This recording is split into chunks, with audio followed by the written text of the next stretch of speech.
welcome back to my garden.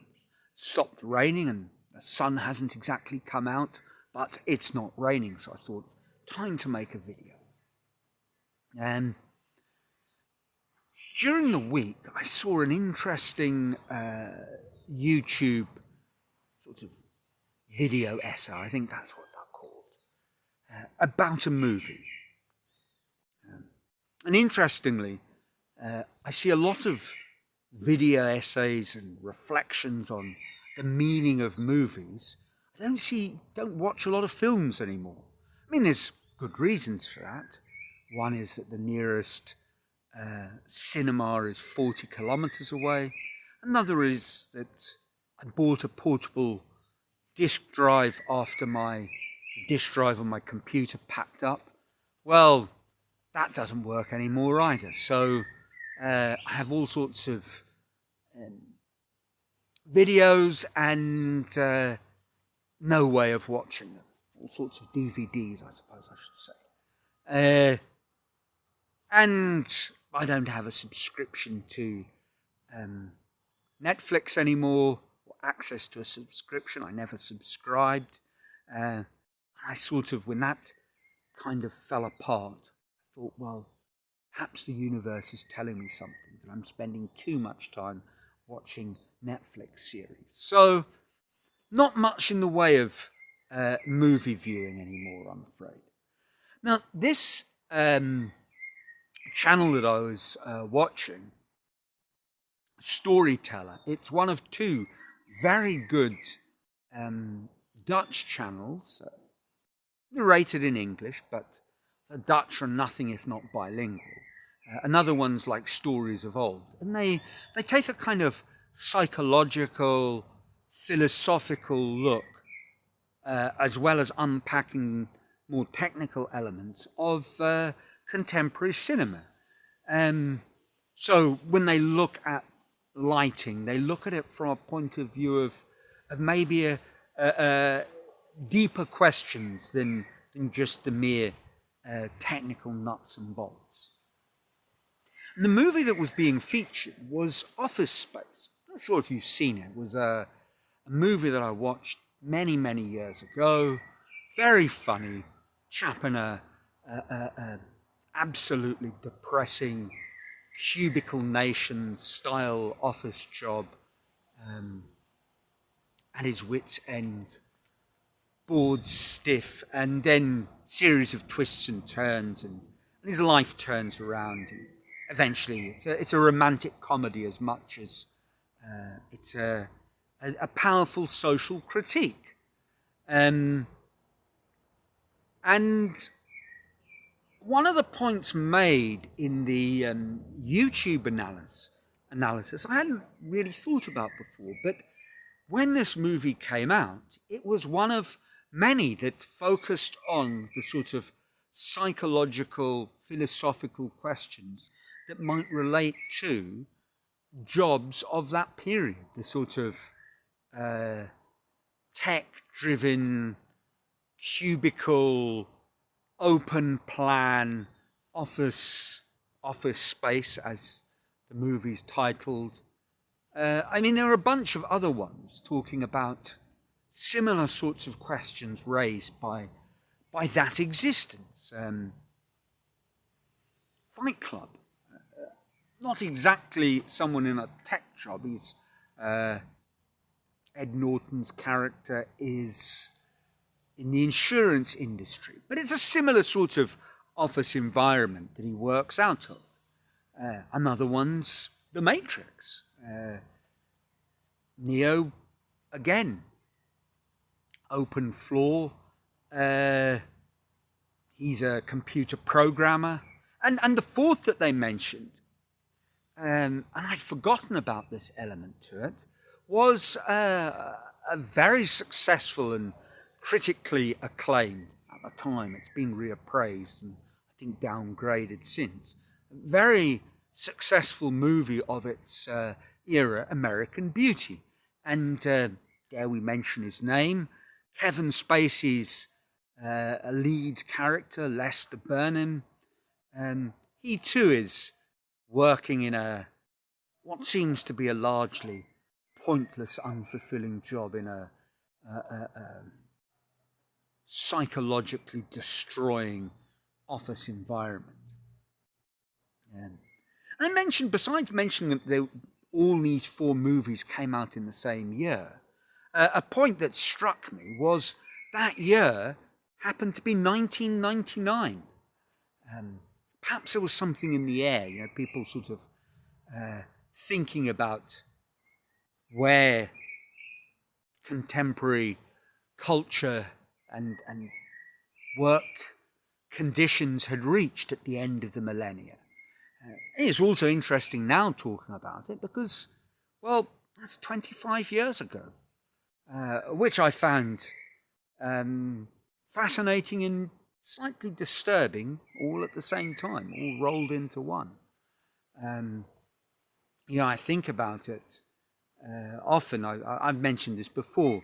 When I was at school, I would talk to kids, and towards the end of my phase of teaching, and I'd find myself talking about music that I'd liked, and I realised that for them, the sort of time gap was rather the same.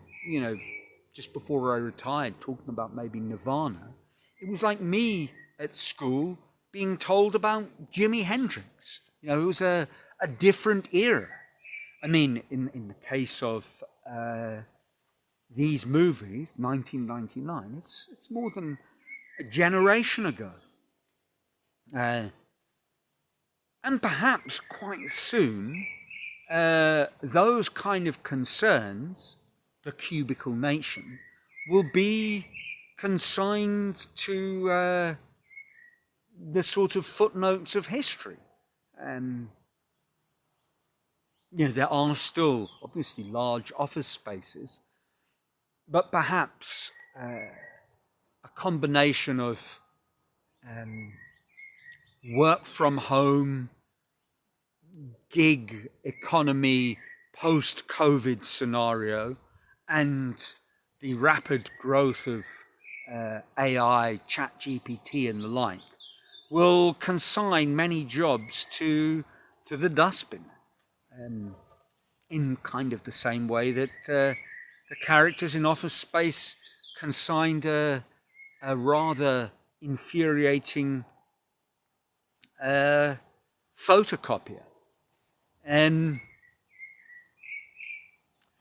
These movies all are very, very different, and the problems that they're talking about are not necessarily the same, and the solutions are quite different, and the outcomes are quite different.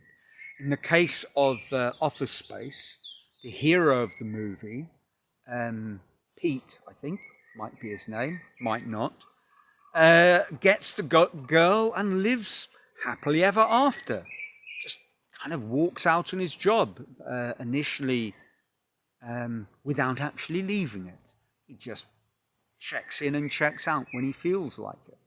I won't say more, in case you decide to dust off an old copy and watch it again. The other movies don't have necessarily as happy an ending. The Matrix ends well, in as much as there is a successful climax, but the revolution is by no means over, and if you sit through the 2 somewhat less successful and engaging sequels, you discover that perhaps Neo fulfilling the prophecy and the revolution was just all part of an even bigger plan, which is not cheerful. Fight Club ends up with total mayhem and destruction.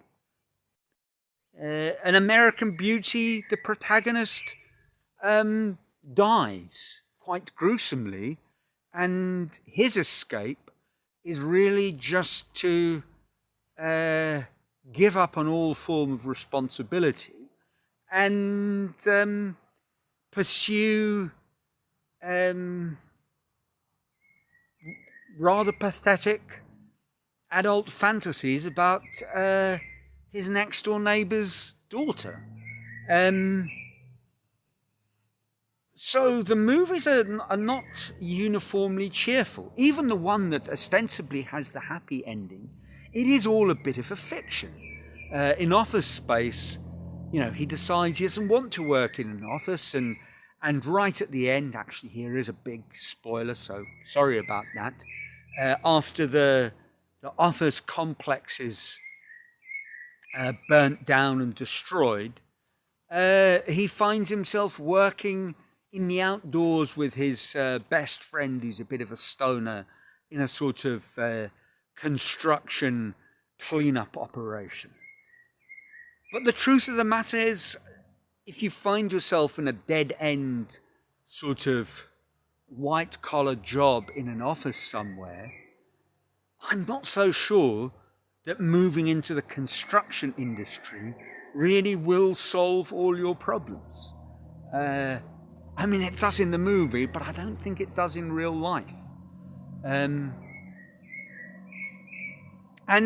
at this point, I sort of found myself thinking about it. Well, what is the solution? I see that these problems are rather nicely delineated, but where do we find a way forward? And some might press me on this.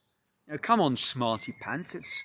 It's all too easy to point fingers at the rather depressing nature of modern society, but just lie back and enjoy it.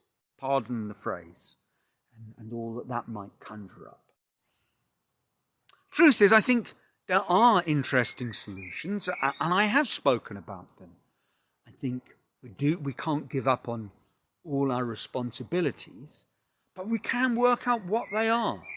And having worked out exactly what they are, and perhaps outlined them in greater detail, we need to meet them, but not oversubscribe in meeting them.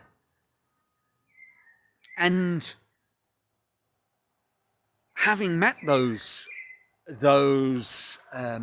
responsibilities, and perhaps meeting them in some sad and pointless job, what we need to do is spend as much time as possible doing things that we truly love doing. And I think the answer, as provided in Office Space, watching kung fu movies really isn't good enough. It is in the sense of an entertaining rom-com, but I don't think it's good enough for us. If you're watching this video, the chances are that you can relate to that sort of middle strata job, and in the long term, the slightly depressing nature of it. So find something that you love doing and actively doing. Do it as much as possible. Do it in a way that is aiming towards mastery, a sort of lifelong commitment to perfecting your craft. Do it in a way that is creative. By that I don't mean necessarily creative from a artistic sort of angle. It could be creative in the sense that you're a home builder, a family builder, whatever it might mean, creating a business. And we need to do it in a way that meets a more underlying, deeper purpose, a way that is not simply sort of self-interested, but transcends the self. Not in that we're giving back to society, but that we are participating in an active and generous way with society. And there we are. I found myself watching one of these